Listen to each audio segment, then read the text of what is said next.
All right, guys, I'm here today with Aronie. He is an inventor and a crew member on Spaceship Earth. So, Exactly Al's a right. great guy, one of my favorite people. I'm really happy that we're here today to have a chat with him, hang out. And Al, I see your car here. You got the Thorium car, right? It's got Thorium. Let's see. What is Thorium? I know a lot of people don't know about Thorium. They don't know anything about it, right? Well, we could start with this. Thorium is number 90 on the periodic table. You look out, if you don't know what the periodic table is, it's not about women having periods. It's something Yeah. else. It's All the right, so, scientific one, yeah, the chemistry one. that's So right. make sure you're checking the right one, okay? That's right.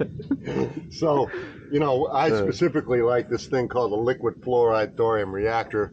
It's just one type of molten salt reactor that's out there that was developed back in the 1950s by the guy that actually invented all the reactors that are on the planet now. So, it's got a long history. They built it back then when the technology wasn't anything like the technology we have today. So the possibilities are endless on this. Now, the beautiful thing about thorium is that it is extremely safe.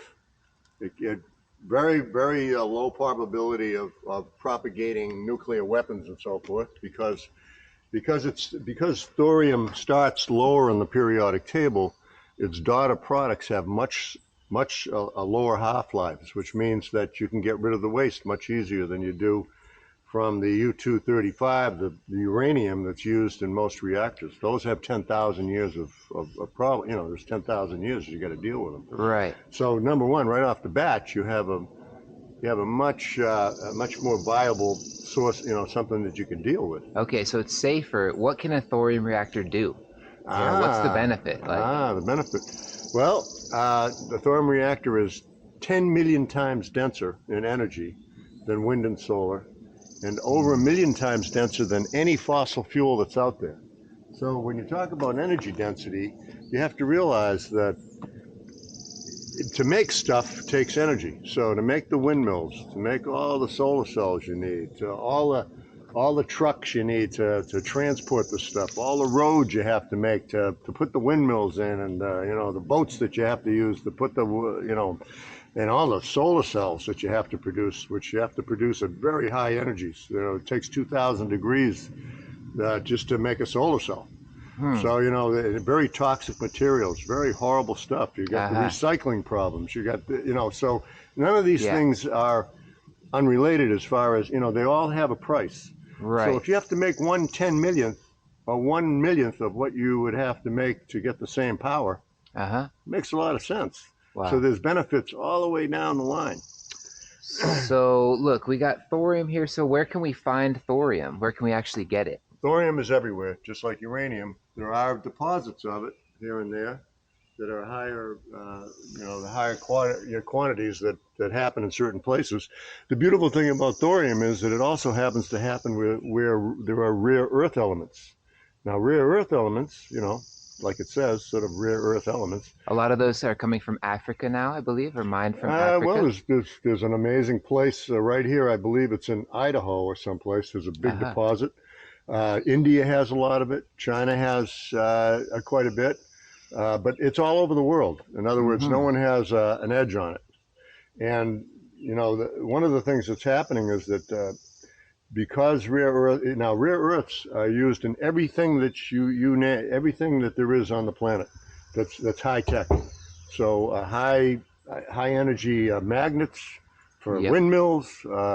All the high tech stuff for integrated circuits and Yeah. all the It's in stuff all that our cell phones. It's everything got the rare has earth uses rare metals. earth elements. That's right. Mm-hmm. So, and here we are. We're not mining the rare earth elements because with it there's this thorium, and it's classified as a radioactive material. So Aha. we don't mine it. It's all Really? sitting in piles. They don't know what to do with it. Huh.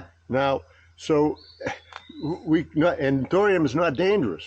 So when you start looking at it all, you go, "What the hell are we doing? Are we absolutely that crazy?" Mm-hmm. So, again, it's called critical thinking.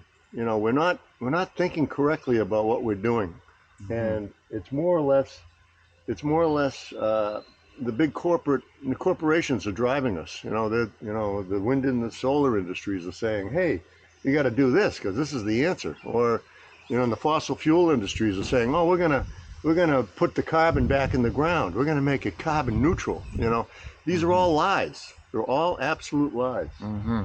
So, we got to start really thinking about what we're doing in this world and how we're gonna manage this, because we're getting to the edge of the petri dish. Yeah, let's walk around the car here and see what we got. So we got proven technology. You've talked a little about that, right? Yeah, yeah. And CO2 levels are going up every year. So this is related to, the need for the thorium reactor. That's right, as the answer. Because nuclear gives off no CO2 at all, zero. Yep.